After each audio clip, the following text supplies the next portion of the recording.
chegou o momento de falar com mais um palestrante do nosso evento Share Mais Mackenzie 2023. Hoje estamos aqui com os palestrantes do GAMP, que é o maior evento de storytelling do Brasil, realizado aqui no Mackenzie. E a gente tem a honra de receber aqui agora, porque isso é sempre um fato que é citado, um mackenzista. Então a gente começa a entrevista com o Rafael Sbarai falando sobre isso. Ele é mackenzista de formação e hoje também é professor nos nossos cursos de pós-graduação. O Rafael também atua na Rede Globo de televisão e vai contar um pouco para nós sobre o tema que ele abordou na palestra. Obrigado pela presença. Queria começar ouvindo um pouquinho da sua trajetória, desde o Mackenzie, ou um pouco antes, até hoje a sua carreira profissional. Pode ser? Claro, perfeito, obrigado. Sou mackenzista, me formei em jornalismo aqui em 2008. E logo depois tentei já emplacar o mestrado, porque meus pais são professores. Meu pai é professor de matemática, minha mãe professora de português. E eu sempre tive desejo de dar aula. Então, paralelamente, eu tinha um trabalho no mundo acadêmico e no mundo corporativo, de fato. Então, trabalhei com esportes entre o meu período no estágio, aqui no Mackenzie, entre 2004 e 2008, no portal IG. E de 2008 a 2014, trabalhei na revista Veja. E aí, cuidando um pouco mais de tecnologia. Desde 2014, eu estou na Globo. E aí, cuidando da área de produtos ligados ao esporte. E desde o ano passado, cuidando de um novo produto dentro da Globo chamado Cartola Express. O Cartola Express é um novo produto da família Cartola. O Cartola é um dos maiores fantasy games de futebol do mundo. É um jogo em que você escolhe os seus atletas baseado em informação, baseado em jornalismo, baseado em conhecimento que você tem sobre os jogos do Campeonato Brasileiro e os atletas do Campeonato Brasileiro. E no Mackenzie eu já dei aula numa pós-graduação aqui. Confesso que eu não me lembro o ano, porque eu já dei aula em muitas universidades, mas nesse ano eu estou voltando para um MBA de entretenimento, Media Entretenimento, perdão, e a disciplina se chama Entretenimento Digital. Então, em agosto, estou voltando para cá, é uma honra. É muito bom saber que toda vez que eu volto, eu encontro os professores que me deram aula há quase 15 anos. Então, é uma satisfação enorme estar aqui.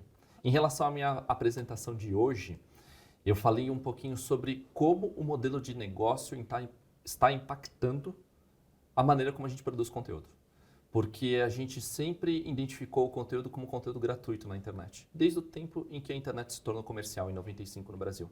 E eu acho que esse setor está começando a mudar porque essa conta não está fechando.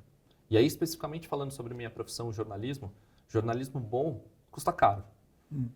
E para se fazer jornalismo e para se ter um furo, você precisa de viagens, você precisa de fonte. E o que está acontecendo hoje com a internet? Uma vez que você publica esse conteúdo, depois de meses de apuração, semanas de apuração, em um minuto está num perfil, ou numa rede social, ou por uma pessoa que produziu o conteúdo, sem ao menos uma fonte, sem ao menos um link, sem ao menos um crédito.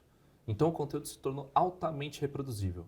E ao se tornar altamente reproduzível, ele vira commodity, ele vira serviço comum. E aí a gente tem que se perguntar, como é que a gente se sustenta e financia um dos maiores pilares da sociedade, que é o jornalismo?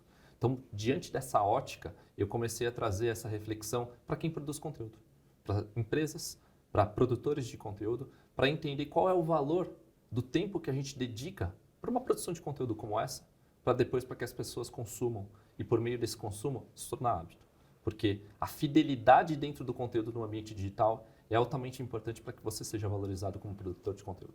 E aí, pegando um gancho do que você fala, o bom jornalismo, você mesmo disse, ele custa caro, né? Produzir, movimentar a equipe, apurar os fatos de uma maneira correta exige investimento.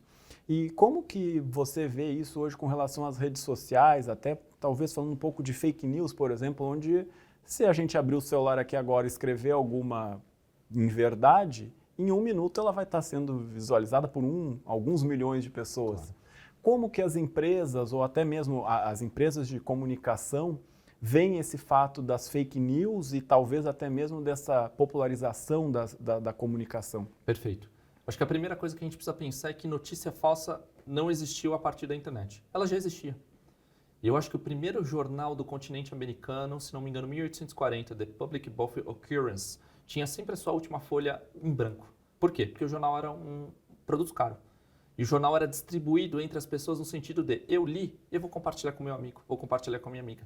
E ao compartilhar, eu acabo escrevendo a minha notícia. Dali começam a surgir as notícias falsas, porque você cria uma informação sobre a sua perspectiva. E às vezes a sua perspectiva tem um interesse. Então, acho que a notícia falsa ela só é disseminada a partir do momento que a tecnologia se torna popular.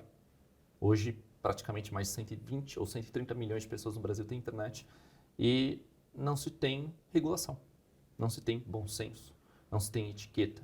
Eu acho que a gente tem um problema grave que a gente precisa fazer um questionamento até sobre a população brasileira no sentido de educação.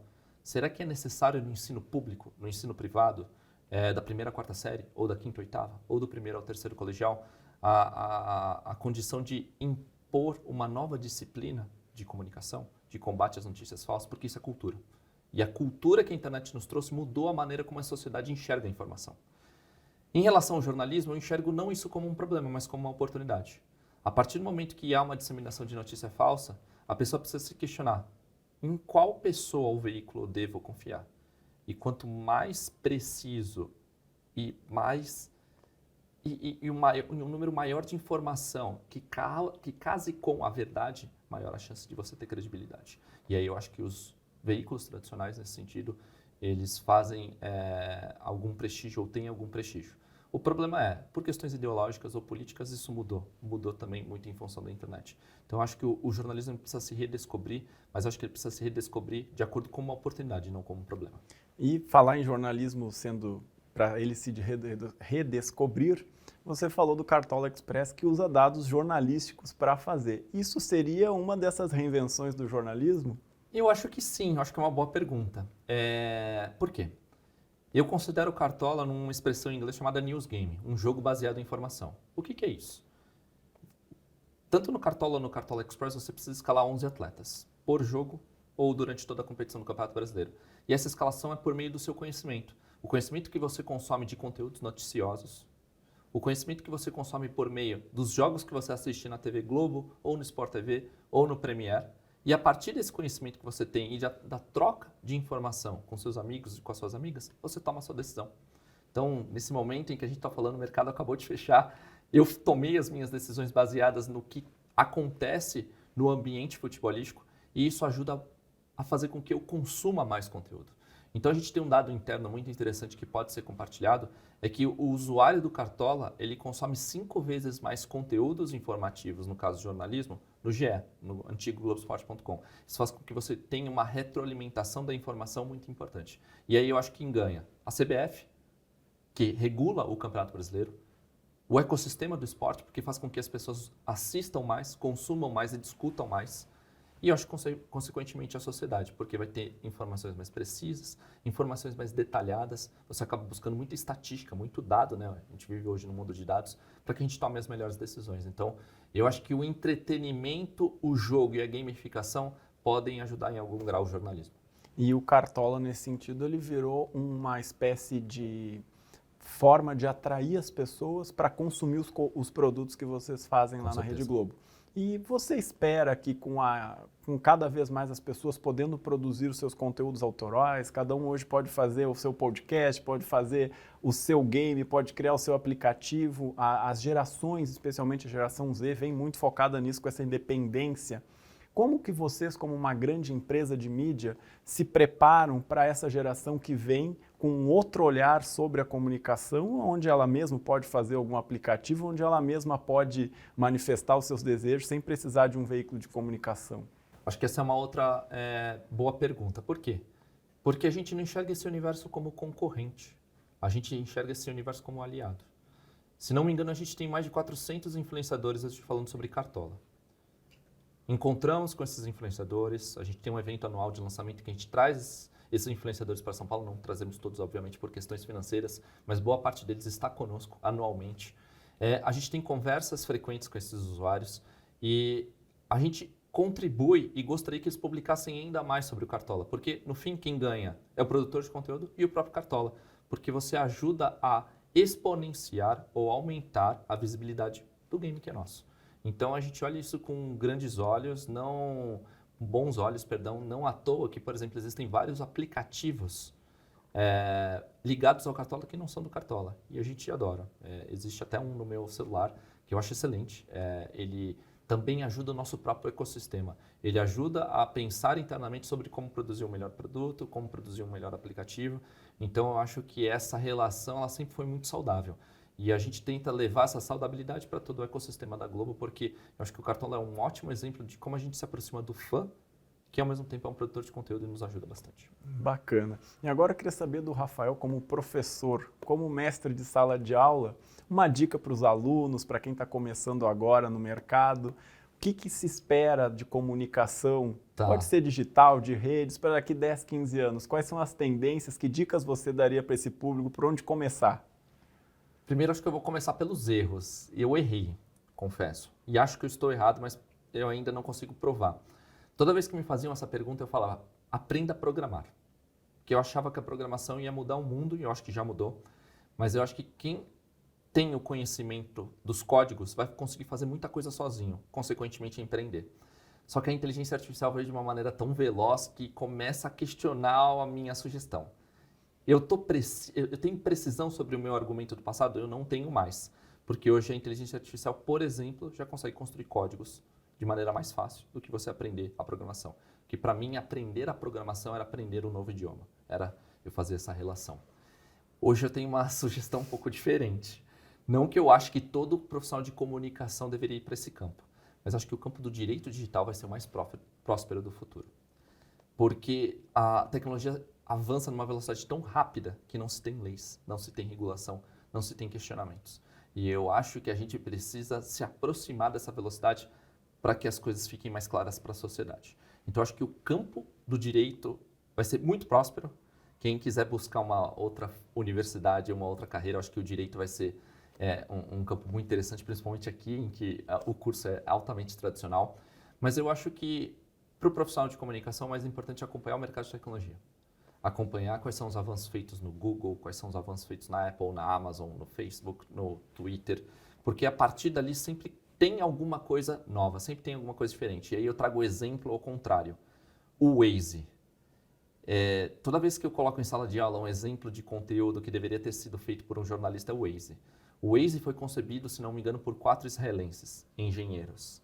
E o Waze nada mais é do que a maior atividade jornalística antiga e que a gente faz até hoje.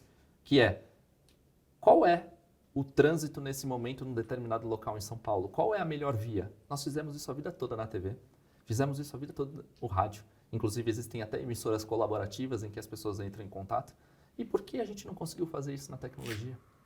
O jornalista deveria ter inventado o Waze e foi um engenheiro. Acho que está aí o gap, né? A falta da ligação entre o jornalismo e a tecnologia dentro do mundo acadêmico. E, de repente, o Waze foi vendido por 1,2 bilhão de dólares para o Google. Ou seja, eu acho que tem um campo muito incrível para o jornalista, para o profissional de comunicação, de qualquer área da comunicação, mas eu acho que esse profissional de comunicação precisa estar muito próximo da tecnologia. Como? Informação. Consumir conteúdos em português, consumir conteúdos majoritariamente em inglês, porque eu acho que o mercado americano e o mercado chinês estão muito à frente do nosso tempo. E eu acho que a partir dessas sugestões, acho que a gente vai conseguir se posicionar bem no mercado de trabalho. Nossa, eu gostei muito da referência do Waze, poderia ter sido inventado por um jornalista. Sim, acho que é legal. Mas você falou 2 vezes sobre a regulamentação da internet. Eu não vou poder deixar de te perguntar, e pode ser a sua opinião aí realmente como jornalista, não como um profissional de uma empresa de comunicação. A regulamentação da internet é um assunto que está no momento, alguns acham que é necessário, outros dizem que talvez ela seja uma forma de censura. Para você, qual a opinião sobre esse tema? Olha, esse é um assunto que demandaria um podcast ou uma apresentação. Eu acho que a gente precisa fazer a reflexão sobre precisamos criar leis relativas à liberdade de expressão? O que é liberdade de expressão? Como é que a gente define liberdade de expressão? A liberdade de expressão no Brasil é igual à liberdade de expressão nos Estados Unidos, na França?